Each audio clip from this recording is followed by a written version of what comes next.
तो ये वीडियो हमारी जीएसटी केस लॉ सीरीज़ की थर्ड वीडियो है। तो इस वीडियो में हम सेक्शन 129 इसके ऊपर हमारा केस लॉ बेस्ड है। सेक्शन 129 इस सेक्शन 129 क्या कहता है कि अगर आपकी गुड्स अगर ट्रांजिट में है, मतलब रोड पे हैं, मूव हो रही है एक लोकेशन से दूसरी लोकेशन तक, और अगर उस टाइम जीएसटी भी किसी भी प्रोविज़न का उल्लंघन किया गया तो आपकी जो गुड्स हैं उनको डिटेन और सीज किया जा सकता है।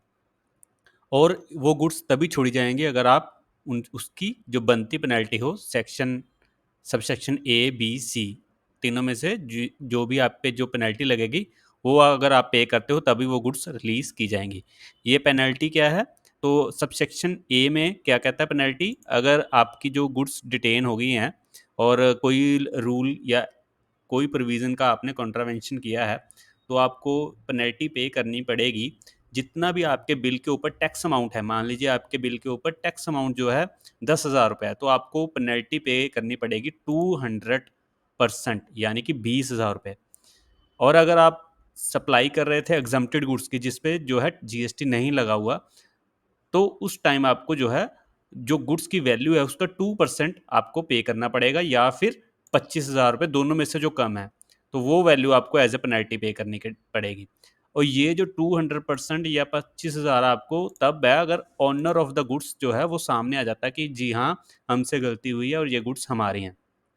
अगर ऑनर ऑफ द गुड्स सामने नहीं आता है तो जो पेनल्टी है वो बहुत ज़्यादा है। तो यहाँ पे देखिए, अगर ऑनर ऑफ द गुड्स सामने नहीं आता है तो पेनल्टी है हमारी 50% of value of the goods.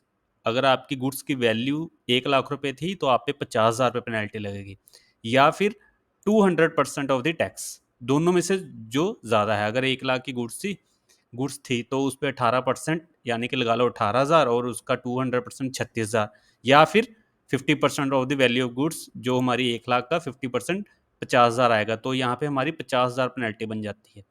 अगर गुड्स जो एग्जम्प्टेड वाली होंगी तो वहाँ पे 5% of the value of the goods, या फिर 25,000। ये 25,000 वाली प्रोविजन यहाँ पे सेम है।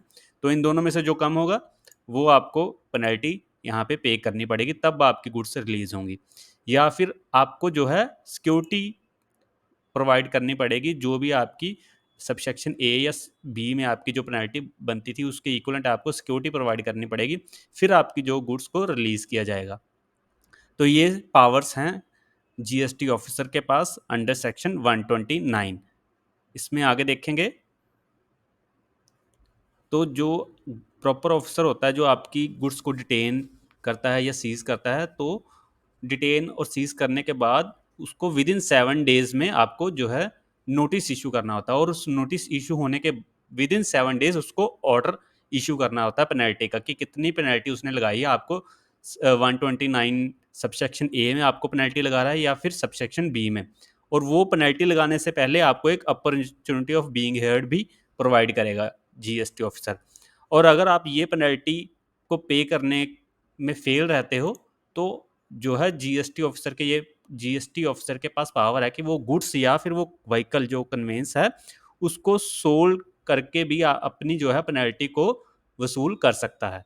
तो काफ़ी खतरनाक सेक्शन है ये 129। अब इसी के ऊपर एक केस लॉ है इसी सेक्शन के ऊपर, तो वो हम इस वीडियो में डिस्कस करेंगे आज। केस लॉ में आएंगे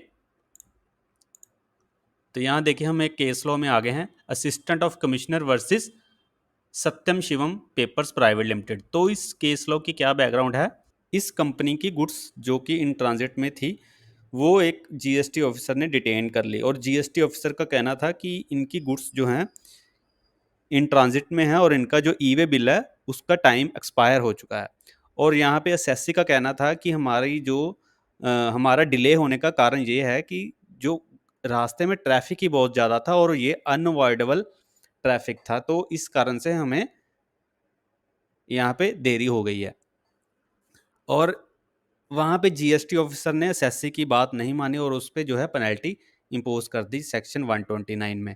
फिर एसएससी कमिश्नर अपील्स में गया, वहाँ पे भी उसकी अपील रिजेक्ट होगी। उसके बाद एसएससी जो है हाई कोर्ट में गया, वहाँ पे हाई कोर्ट ने एसएससी की रिट पिटीशन को सेट असाइड किया और ऑर्डर पास किया कि जीएसटी अथॉरिटी ने जो फॉर्म जीएसटी एमओवी 09 में पेनल्टी और टैक्स इम्पोज किया है ई वे बिल की एक्सपायरी के रिलेटेड वो बिल्कुल ही गलत है। वहाँ पे जीएसटी ऑफिसर ने अपनी पावर्स को अब्यूज़ किया है।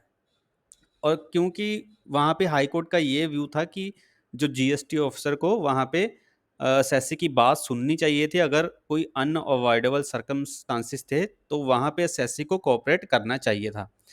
तो इस हाई कोर्ट के डिसीजन के अगेंस्ट फिर डिपार्टमेंट जो है सुप्रीम कोर्ट में जाता है। तो यहाँ पे हमारा पॉइंट ऑफ डिस्प्यूट क्या आता है? पॉइंट ऑफ डिस्प्यूट हमारा यही है कि अगर हमारा ई वे बिल का एक्सपायरी ख़त्म हो जाता है और हम अपनी डेस्टिनेशन पे नहीं पहुंच पाते ड्यू टू रोड ब्लॉकेज या ट्रैफिक जैम या फिर और कोई अनअवॉइडेबल सर्कमस्टांसिस के कारण, तो क्या वो वाला केस हमारा फिट बैठता है सेक्शन 129 को इन्वोक करने के लिए? तो ये हमारा पॉइंट ऑफ डिस्प्यूट है इस केस लॉ में। Legal principal and scope of decision इस केस में क्या यूज हुए हैं?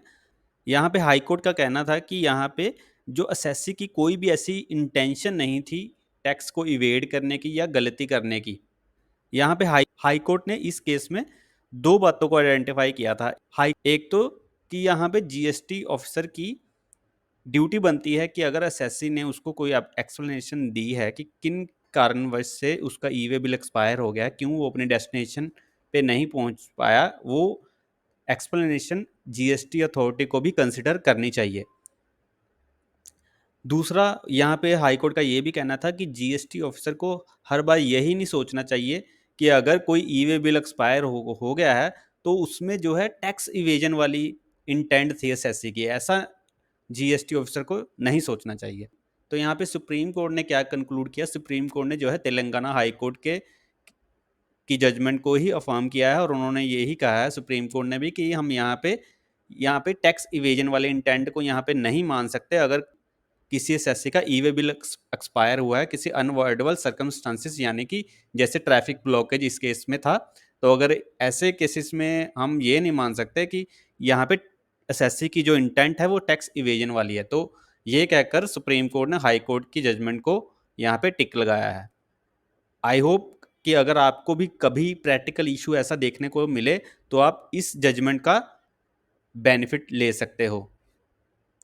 तो इस वीडियो में इतना ही। बने रहे हमारे साथ। नेक्स्ट वीडियो के लिए धन्यवाद।